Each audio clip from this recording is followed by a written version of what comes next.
Bismillahirrahmanirrahim. Bismillahirrahmanirrahim. Insyaallah urang bade ngawitan ngaos kitab Fathul Mu'in, yang mana Fathul Mu'in ini dikarang oleh seorang ulama berasal dari India yang bernama Syekh Jainuddin bin Abdul Aziz Al-Malibari Al-Funnan. Beliau mengarang kitab Fathul Mu'in setelah beliau mengarang kitab Qurratul Ain. Jadi kitab Fathul Mu'in ini adalah syarah dari matan Qurratul Ain, yaitu karangan beliau sendiri. Jadi Qurratul Ain kitab matanya karangannya beliau, yaitu Syekh Jainuddin Al-Malibari, dan disyarahi oleh beliau sendiri, yaitu dengan nama kitab Fathul Mu'in.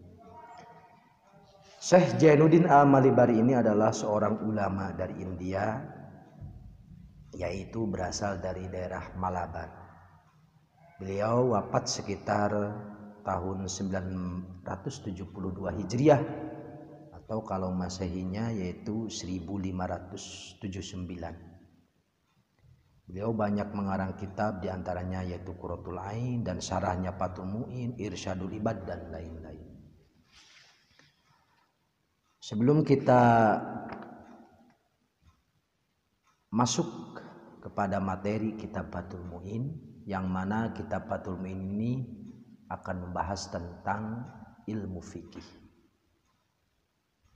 Perlu diketahui sebagaimana kebiasaan di sebuah pesantren, bila mana mau mengaji sebuah fan ilmu itu ada adab diantaranya, yaitu kita harus dulu membahas mabadi.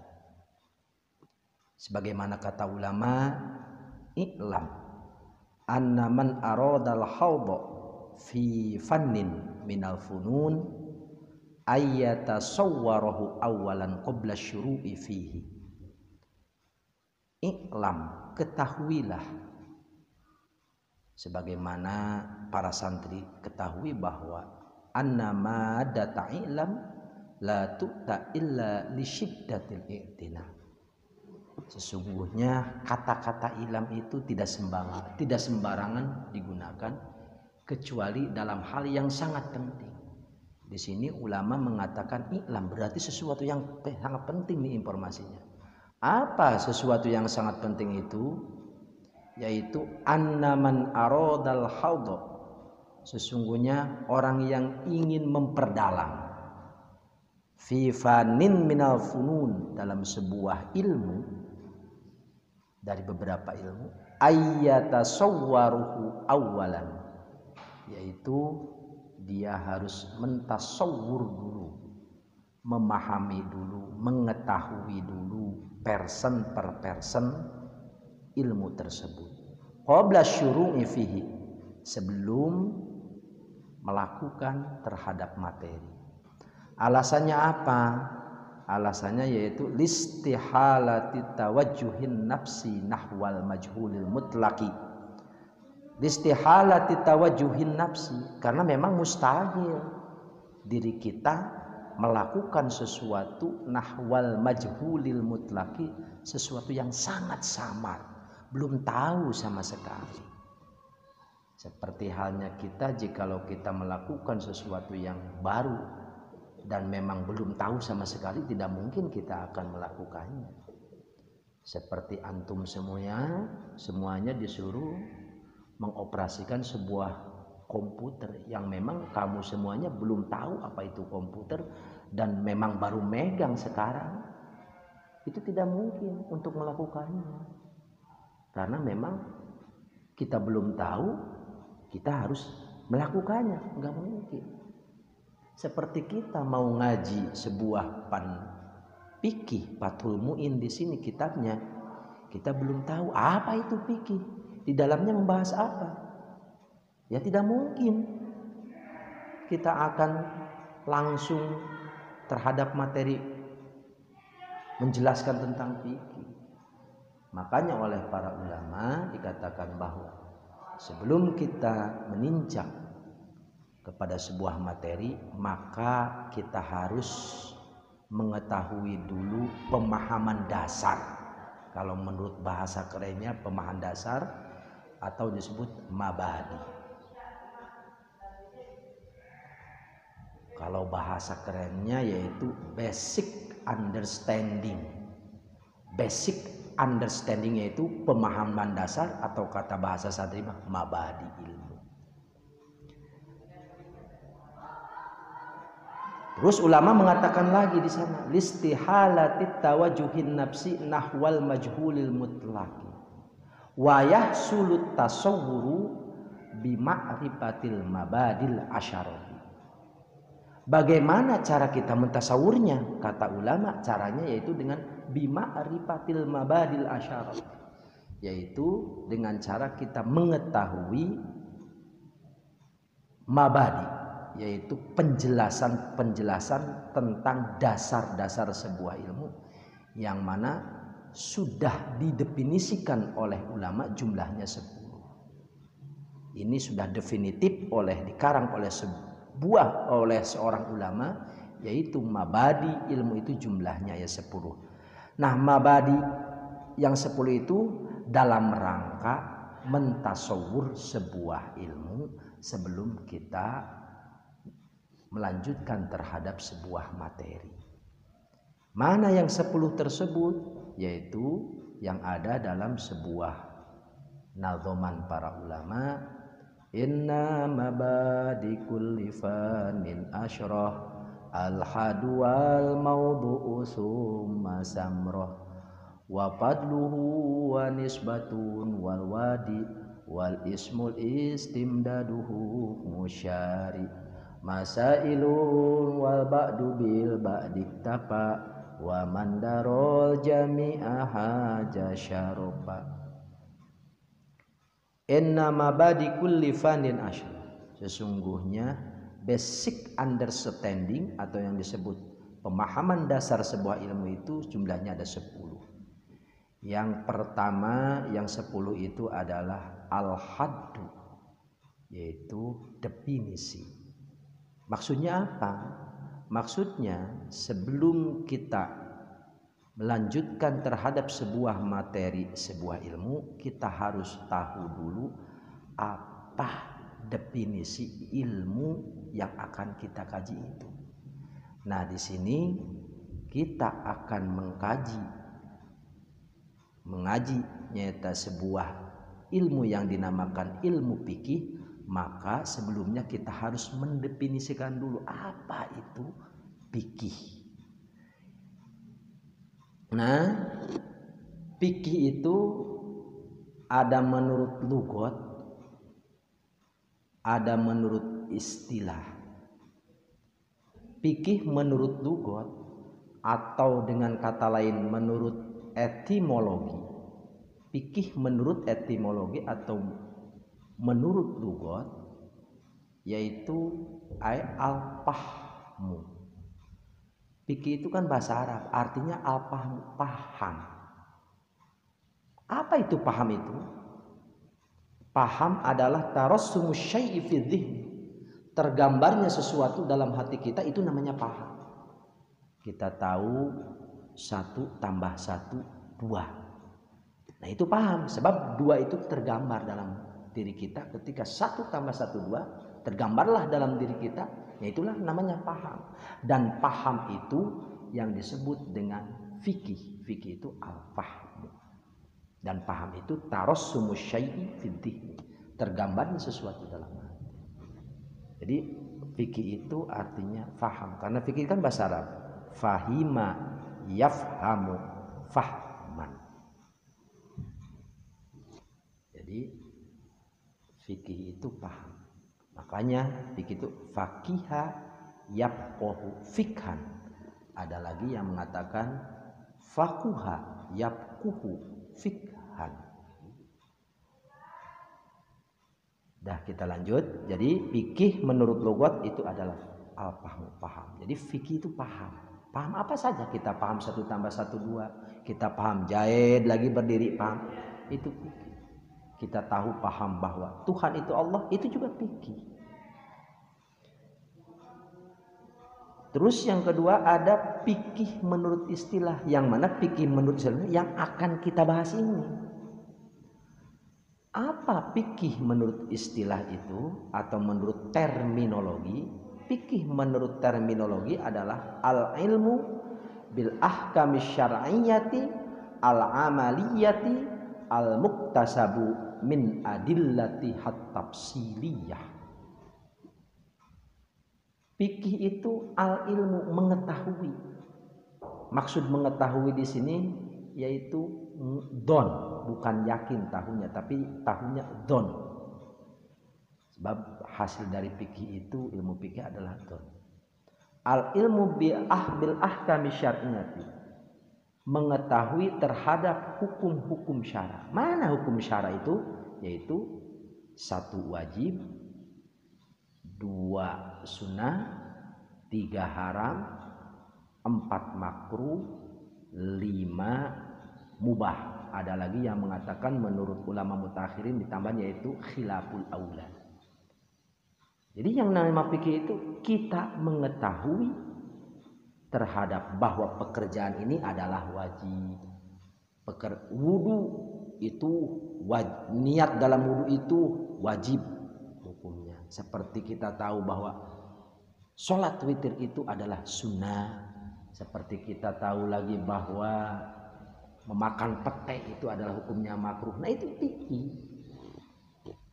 Al-ilmu bil ahkami syariah, tahu terhadap hukum syara, yaitu tahu terhadap bahwa pekerjaan ini wajib. Hukum syara kan wajib, sunnah, haram, makruh, mubah. Ada lagi yang mengatakan tambahan yaitu khilaful aula. Tapi ahkamu syariah itu kan banyak. Ahkamu syariah itu kan banyak, termasuk ilmu tauhid itu hukum syara, termasuk fikih ilmu syara. Yang dimaksud ahkamu syariah itu yaitu al-amaliyah, yang merupakan pekerjaan, muncak bahasa Sunda nama tekad genen. Jadi hukum-hukum syara'nya yang mengandung amaliyah seperti sholat, wudu, membersihkan najis kan itu amaliyah. Berbeda dengan masalah i'tiqadiyah. Kita meyakini akan adanya kiamat, kita meyakini adanya Tuhan, kita meyakini adanya malaikat. Memang itu kita wajib mengetahui, tapi itu tidak terbawa oleh fikih, karena fikih itu khusus ahkamu syariah al-amaliyah, anu bangsa tekad keuneun, yang anu bangsa amal keuneun, bukan tekad keuneun, anu bangsa amal, yaitu bangsa pekerjaan seperti sholat, wudu dan sebagainya, bukan yang bangsa i'tiqadiyah. Jadi sekali lagi fikih itu yaitu kita tahu terhadap hukum syara, wajib, makruh, mubah. Pekerjaan ini wajib, pekerjaan ini mubah, pekerjaan anu itu sunnah.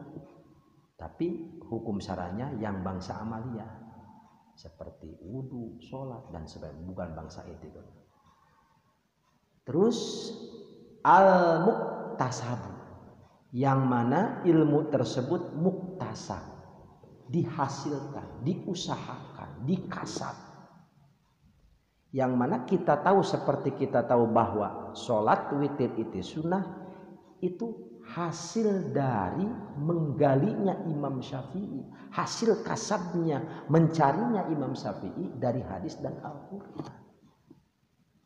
Dari mana Imam Syafi'i tahunya? Min adillati at-tafsiliyah, yang diambil dari dalil-dalil itu ahkamu syariah. Mana dalil ahkamu syariah? Yaitu diambil dari Al-Quran, itu dalil ahkamu syariah, yaitu dari hadis atau dari ijma atau dari qiyas. Tapi dalilnya yang tafsiliyah. Sebab dalil itu ada dalil yang ijmaliyah. Dalil ahkamu syariah itu kan ada dua. Ada dalil tafsiri, ada dalil ijmali. Kalau dalil ijmali itu hubungannya usul fikih. Kalau fikih mah dalilnya tafsiri. Apa yang dimaksud dengan dalil tafsiri itu? Dalil tafsiri itu maksudnya dalil bentuknya ada, kata-katanya, dan yang diperintahkannya ada, yang dilarangnya ada. Seperti Allah mengatakan dalam Al-Quran, aqimus sholah, itu namanya dalil tafsir. Ada dalilnya yaitu aqimus sholah. Siapa yang diperintahkannya? Udah jelas, aqimu mukallaf. Terus diperintahkan apa? Sholat. Itu tafsir jelas, rinci perintahnya dalil.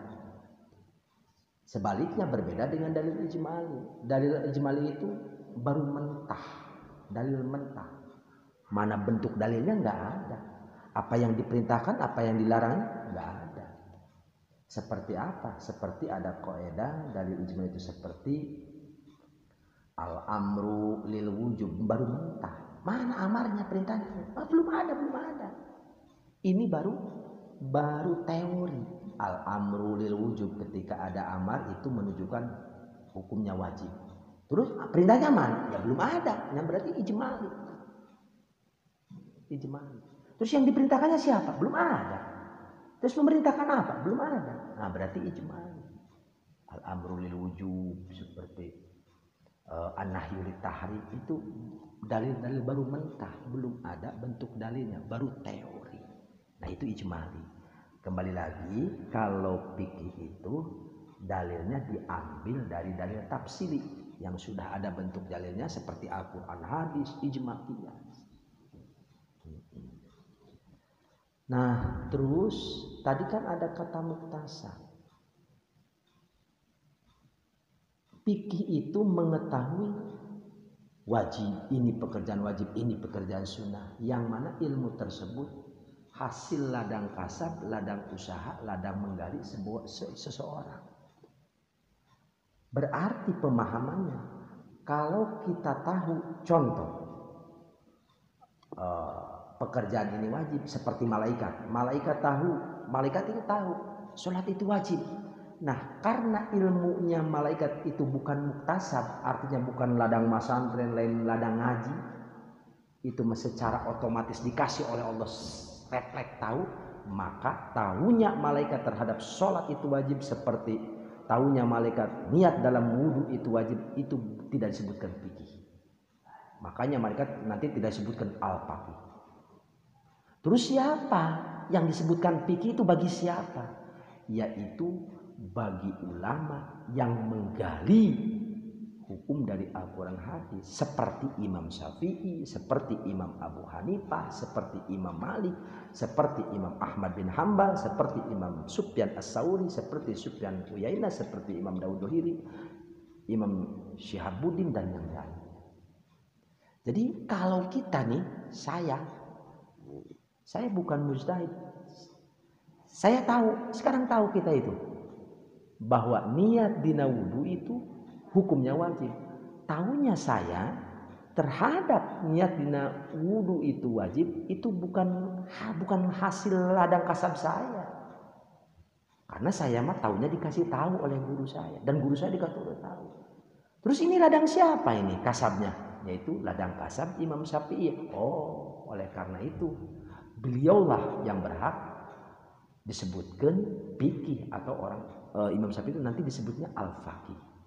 Jadi fikih itu adalah tahunya itu siapa yang tahunya? Bukan malaikat, bukan Allah. Ketika Allah tahu bahwa seumpamanya wudu, niat dalam wudu itu hukum wajib, tidak disebutkan fikih. Seperti kita semua tahu bahwa kita tahu niat di dalam wudu itu wajib, kita tidak sebutkan fikih.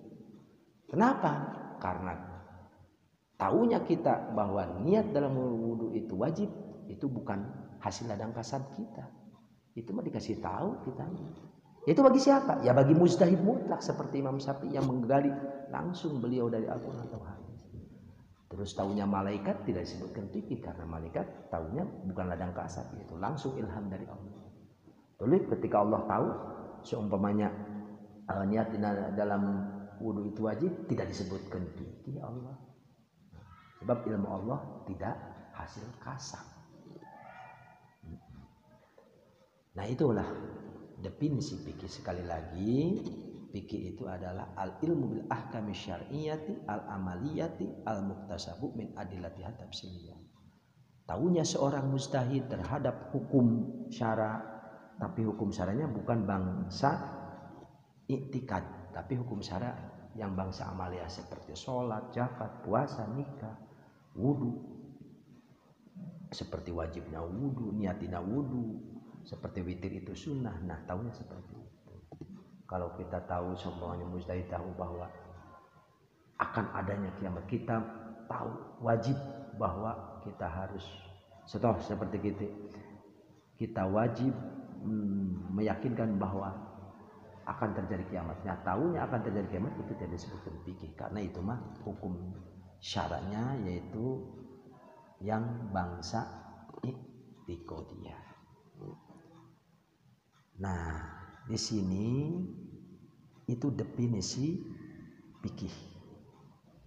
Tadi udah didefinisi fikih menurut lughat, menurut istilah. Dan ada lagi ilmu fikih. Ada fikih, ada ilmu fikih. Kalau fikih tadi udah dijelaskan. Lalu ilmu fikih apa? Ilmu fikih itu adalah ilmun yubhasu fihi kaifiyatul ibadah minal mukallafin. Yaitu sebuah ilmu yang membahas tentang cara-cara ibadah wa ghairiha, dan selain ibadah yang dilakukan oleh seorang mukallaf. Jadi dalam fikih itu akan menjelaskan masalah ibadah dan selain ibadah. Seperti apa selain ibadah itu?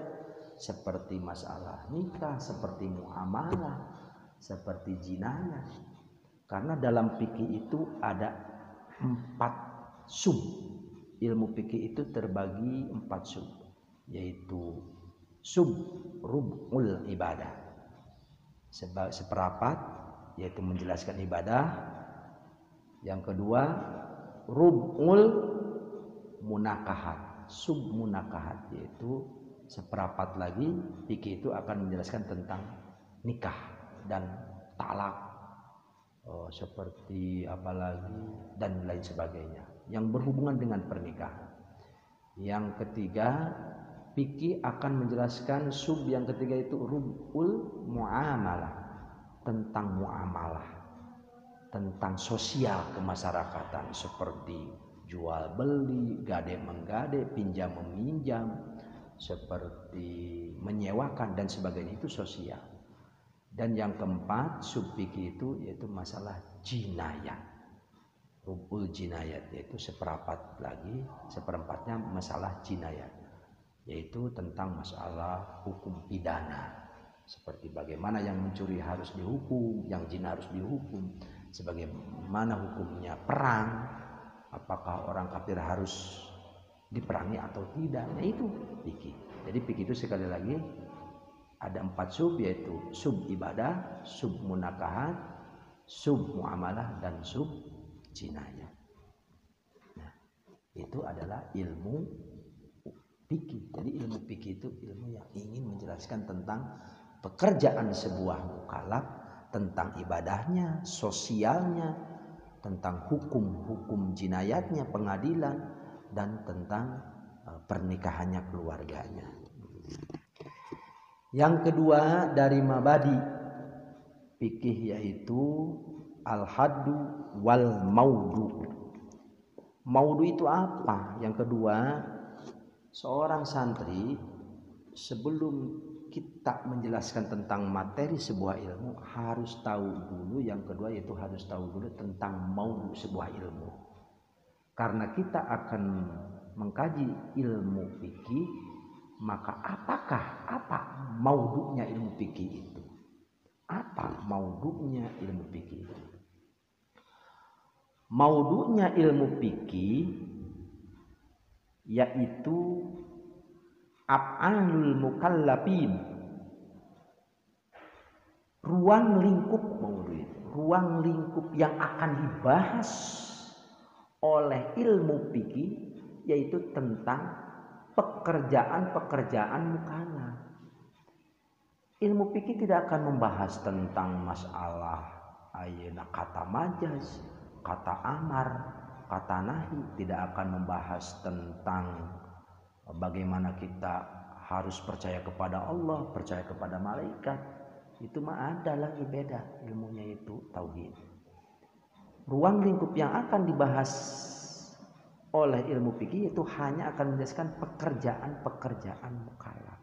Seperti apa pekerjaan? Ya, seperti wudhu, sholat, membersihkan najis, mandi, pernikahan, jual beli, dan sebagainya. Itu pekerjaan mukallaf. Tapi pekerjaan mukallaf kan banyak, ada yang lainnya seperti bisnis. Nah, yang dijelaskan di sini yaitu pekerjaan mukallaf min haitsu urudu ahkamilah, ditinjau dari segi urudul ahkam, datangnya sebuah hukum terhadap pekerjaan mukallaf. Artinya pekerjaan mukallaf ini hukumnya bagaimana? Kalau ada mukallaf udah waktu adzan dia malah tidur, terus tidur bangun-bangun nanti maghrib, bagaimana hukumnya nih menurut agama? Nah seperti itu. Nah itu adalah maudu'nya ilmu fikih. Al-hadu wal maudu'u summa samroh. Samroh itu samroh itu kan artinya samroh itu buah. Artinya maksud di sini faidah. Faidahnya apa? Kita mengkaji dan belajar ilmu fikih, yaitu